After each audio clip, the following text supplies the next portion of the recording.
विवाह बहुत पवित्र संबंध है। यह एक ऐसा सूत्र है जहाँ न केवल दो लोग परंतु दो परिवारों का संबंध होता है। इसलिए ही दो विवाह करने वाले लोगों का उत्तरदायित्व बन जाता है कि वो अपने जीवन साथी के साथ साथ उनके परिवार को भी खुश रखे और अपने कर्तव्यों को अच्छे प्रकार से निभाए। इसलिए ही सनातन धर्म में कुंडली मिलाकर विवाह करने का प्रावधान है। हिंदू धर्म में शादी से पहले वर वधू का कुंडली मिलाना क्यों जरूरी है? व्यक्ति की कुंडली उसके राशि के नाम, समय, जन्म स्थान आदि के आधार पर बनाई जाती है।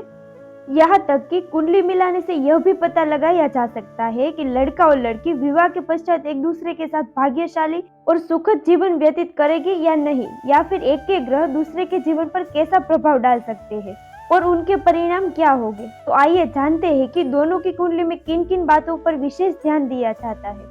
विवाह के लिए दो लोगों के 36 में से कम 18 गुणों का मिलना आवश्यक होता है।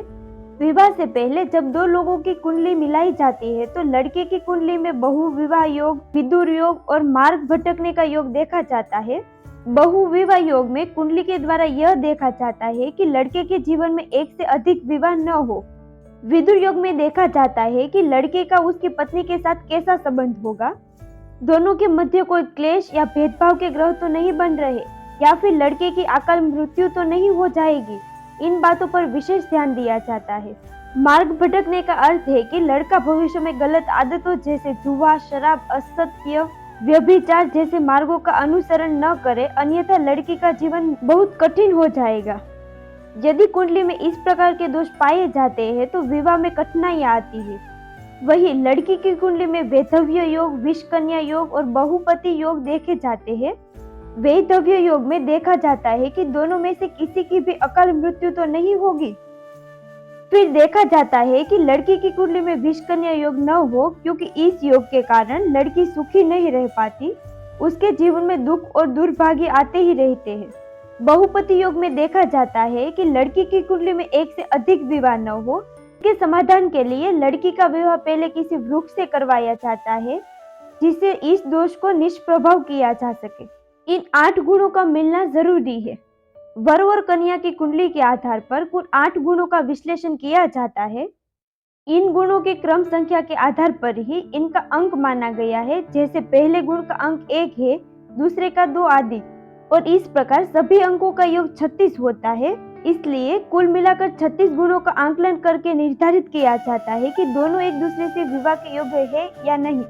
आइए जानते हैं ये 8 गुण कौन से हैं। पहला है वर्ण, जिसमें कन्या और वर के वर्ण अथवा जाति का मिलन किया जाता है। वर का वर्ण कन्या के वर्ण से ऊंचा या समान होना चाहिए। इस गुण में दोनों के मध्य समानता को भी देखा जाता है। दूसरा गुण है वश्य, अर्थात दोनों में से कौन अधिक प्रभावशाली है और दोनों में से जीवन साथी के प्रति किसकी नियंत्रण क्षमता अधिक है। तीसरा है तारा, जिसमें दोनों के नक्षत्रों की तुलना की जाती है, जो दोनों के संबंध में स्वस्थ भागफल दर्शाता है। चौथा गुण है योनि, जिसमें दोनों के मध्य यौन संगतता को देखा जाता है। पांचवा गुण है ग्रह मैत्री। इस गुण के द्वारा जांच की जाती है कि दोनों में मैत्री का व्यवहार कैसा है। वर और वधू के विचार, मानसिक और बौद्धिक क्षमता कैसी रहेगी। छठा गुण है गण। यह गुण दोनों के व्यक्तित्व और दृष्टिकोण को दर्शाता है। 7 पर है भकुट। दोनों की कुंडली के आधार पर देखा जाता है कि भविष्य में परिवार कल्याण, समृद्धि आदि की स्थिति कैसी होगी। 8वां और अंतिम गुण है नाड़ी। इस गुण का अंक सबसे अधिक है, इसलिए सबसे अधिक महत्वपूर्ण माना गया है। इसका सीधा संबंध संतान उत्पत्ति से है। यदि दोनों की नाड़ी एक है तो संतान में दोष पाए जा सकते हैं। इसका आंकलन ब्लड ग्रुप से भी किया जाता है। यदि वर और वधू दोनों का एक ही ब्लड ग्रुप है तो संतान के स्वास्थ्य पर इसका नकारात्मक प्रभाव होगा। नाड़ी दोष कुंडली में सबसे बड़ा दोष है। इसी कारण सनातन धर्म में समान नाड़ी के 2 लोगों का विवाह ठीक नहीं माना गया है। कुंडली मिलान से यह निर्धारित किया जाता है कि प्रत्येक दृष्टिकोण से वर और वधू एक दूसरे के प्रति भाग्यशाली हो और दोनों का जीवन बेहतर ढंग से व्यतीत हो। वैसे तो जिसके भाग्य में जो है वो होता ही है, परंतु कुंडली मिलान एक अच्छा प्रयास है, जिसके माध्यम से यह देखा जा सकता है कि एक दंपति का जीवन खुशहाल व्यतीत हो। और दोस्तों, इसलिए ही सनातन धर्म में विवाह से पूर्व कुंडली मिलान का प्रावधान है।